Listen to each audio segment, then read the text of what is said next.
Well, let's go straight to our top story. It's an extraordinary story, this sudden, quite extraordinary escalation in tension between the UK, its American and Canadian allies, and Russia, with the news that Russian cyber hackers have been trying to steal Western research on a coronavirus vaccine. The news amounts to a diplomatic bombshell. It came in an official statement echoed in London, Canada, and the USA, and it names a cyber group closely associated with the Russian intelligence service. Now, that inevitably points accusatory fingers at the Kremlin and the president himself, Vladimir Putin. And at the same time, the Foreign Secretary, Dominic Raab, has accused Russia of trying to interfere in the December 2019 general election, which is probably enough intrigue and espionage to be getting on with for the moment. Tom Newton-Dunn, our chief political commentator, is here with me as ever. Tom, just talk us through this extraordinary statement from the government. So this statement is actually from three different governments: the British government, the United States government, and the Canadian government, issued jointly by all three of their eavesdropping intelligence agencies. So ours is GCHQ, the Americans is the NSA.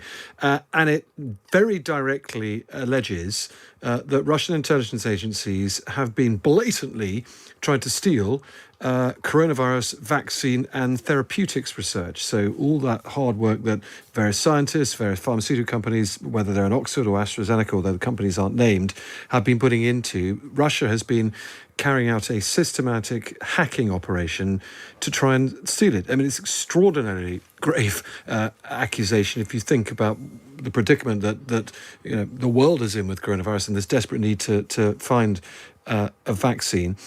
They're also making it very clear, these three intelligence agencies, that this sort of operation and its seriousness could not have been conducted without the direct sign-off from the various highest level of the Russian government. That means the Kremlin and Putin. And it's very interesting that the people they're blaming is a hacking organisation that's been around for a while, nicknamed Cozy Bear or the Dukes, formerly known as APT29. That's the designation they've been given by our intelligence agencies.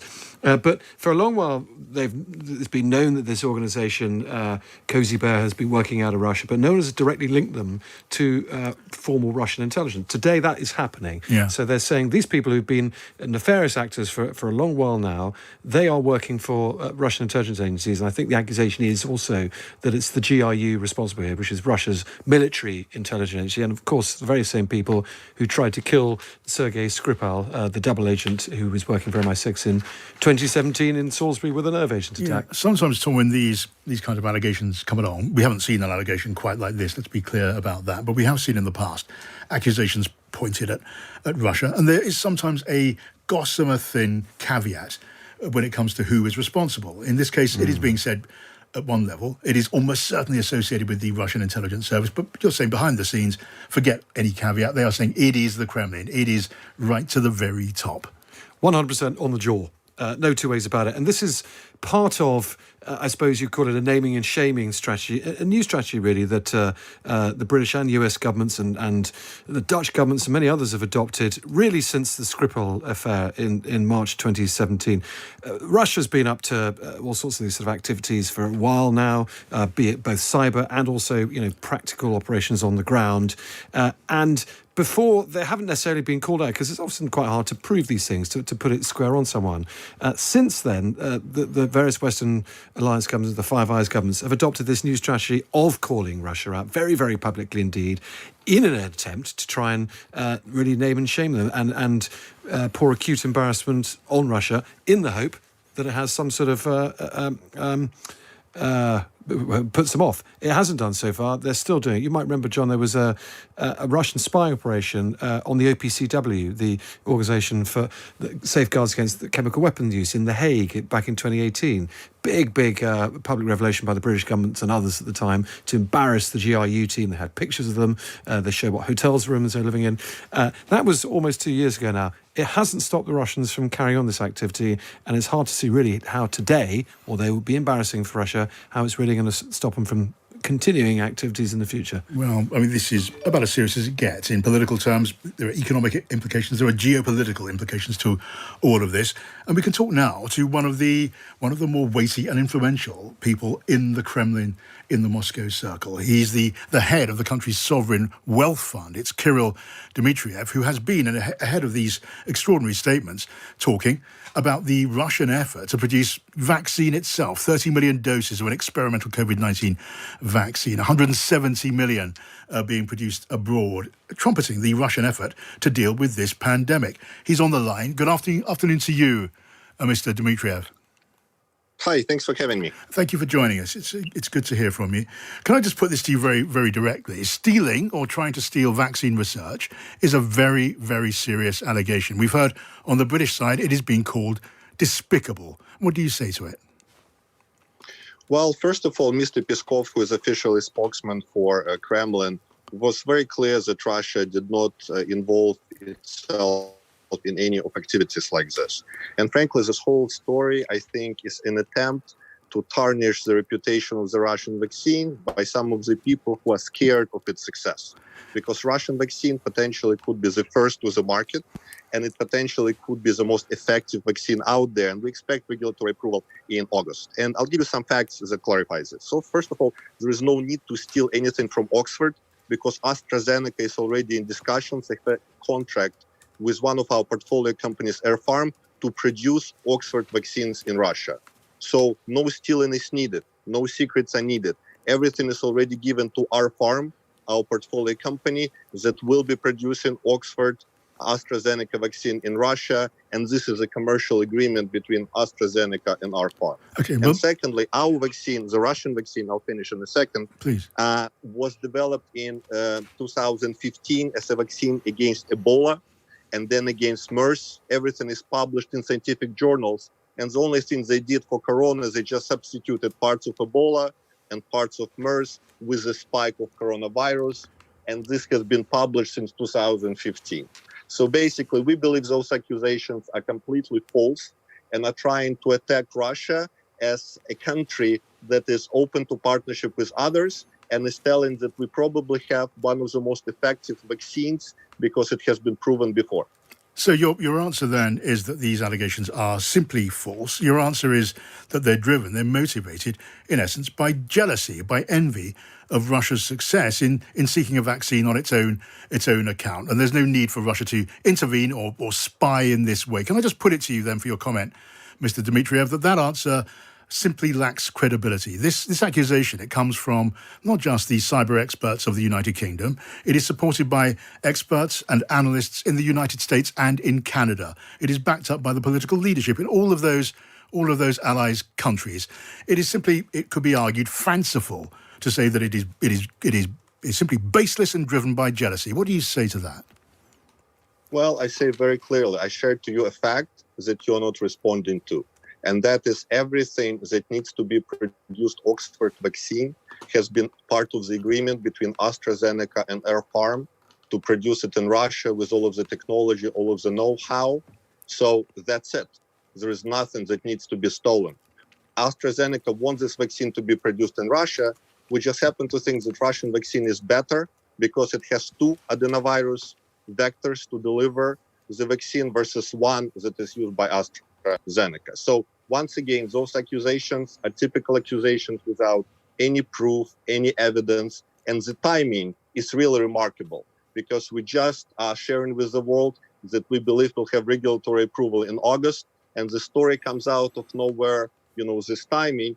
And as I told you, please respond to me. Yeah. If our farm has already all of the information to produce Oxford vaccine, why do they need anything else not to be done through official channels? Well, I suppose the clear implication is that you're not confident in the work that's being done in Russia and you want to tap into and get hold of, by whatever means, including espionage, all the intelligence, technical information that you can possibly gain. Can I put this to you, Mr.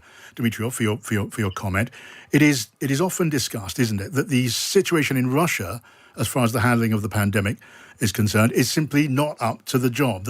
I've seen the figures, and I'll refer to them now. You've been discussing, haven't you, in recent hours, the 30 million doses that you're seeking to produce to deal with the COVID-19 vaccine. You've been talking about the state of infection in Moscow and in the country. It is argued, though, as you'll know very well, that those figures from Russia are simply not trusted. They're seen as understating the true seriousness of the situation and the strength of the pandemic, which arguably could be said to be another reason for Russia to reach out as far as it possibly can by whatever means are available to try and find some sort of solution, just as every other country is doing.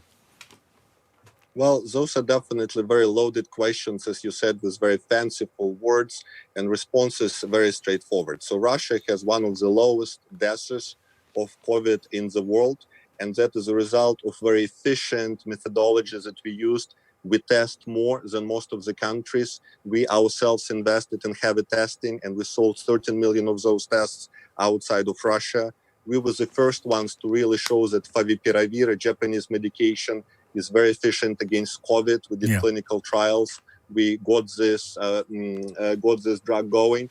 So I think all of this political stuff, all this unsubstantiated nonsense that we are hearing is just from people who do not spend time to understand the facts and the reality of things in Russia. And the reality is that every country will have additional waves of COVID, but Russia is dealing the best it can, and it's doing very well on testing. It's doing very well on drugs. It has one of the lowest mortality rates in the world. So I just wonder there, Mr. Dmitriev, how do you account for the reports from on the ground in Russia, in Moscow and around the country, which talk about the virus having been out of control in parts of the country and well ahead of the sort of rate of infection that would be suggested by the official figures? Do you dismiss those accounts as being driven by jealousy and simply force as well?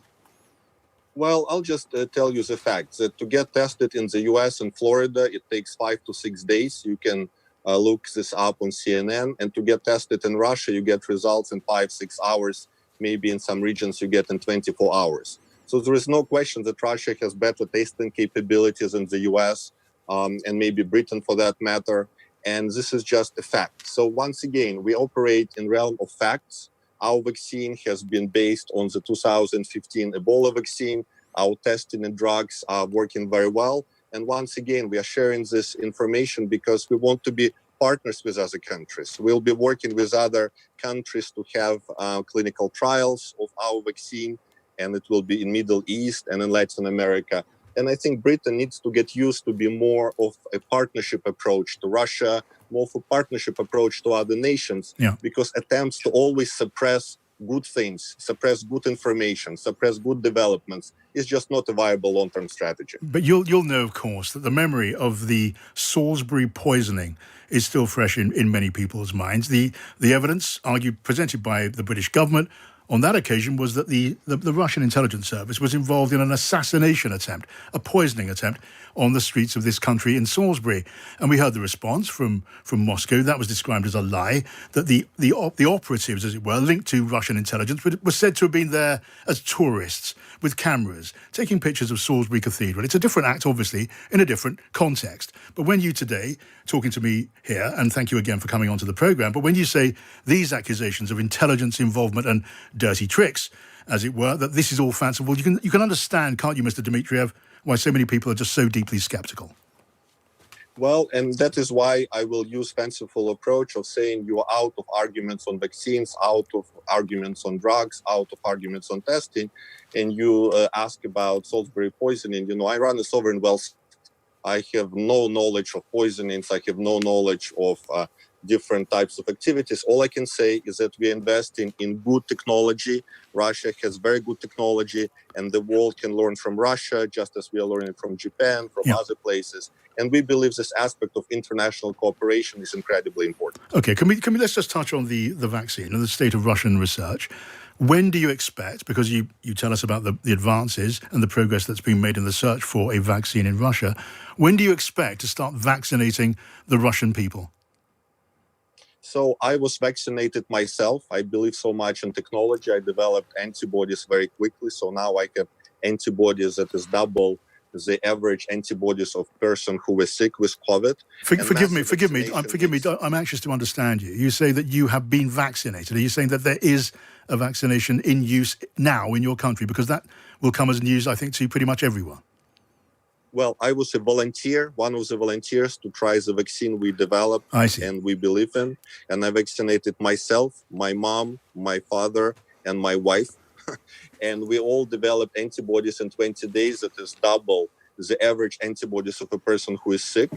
We injected this vaccine because we believe that it's a vaccine based on Ebola that has been proven before. Yes. So we had confidence enough in the proven technology to do this. But massive vaccination in the country will start from September. And we believe that it's very important to have, by the way, Oxford vaccine is very good. It's based on very similar adenovirus-based technology, but of a monkey adenovirus, not a human adenovirus we are using. And Chinese vaccine is very good. So we expect lots of vaccinations in the world start happening this year. Russia will be one of the pioneers with vaccination starting in September. Okay, well, look, since you mentioned them, accept our good wishes to yourself and your family. That's obviously good news if you've had an early use of a vaccine. And you now tell us that this vaccine is going to be available to the masses of the population from September, which again is news to me. And perhaps I missed this, but I wasn't aware that there was a vaccination tested to the point and proven to be safe and effective to the extent that it could be used on the population of a country like Russia. So that's obviously of interest. Now, let me ask you this then. What do you think will be the impact of these accusations today from the UK, from America, from Canada, on relations between these Western allies and Russia? Well, I think obviously the intent of those informational attacks is to not have people use Russian vaccine, as we are working on manufacturing partnerships with many nations. But frankly, I also believe that some of the nations will be curious about a Russian approach. So once again, Russia has seen many attempts to stifle its technology, to stifle its views. But we will go forward with our partnerships in the Middle East and Latin America. So frankly, we don't expect very massive consequences because accusations are strange. As I mentioned to you, we can show all of the scientific trail of Ebola vaccine, MERS vaccine, using the same technology, the same two vectors. And once again, Russian approach is quite unique. We use two adenovirus vector number virus 6, vector number 26. We believe it will be the most long-lasting, effective vaccine out there. And we feel that those are attacks on the Russian approach, which, by the way, is quite different from the British approach, quite different from the US approach. Okay, Kirill Dmitriev, the head of the Russian Sovereign Wealth Fund. Thank you for joining us on Times Radio this afternoon.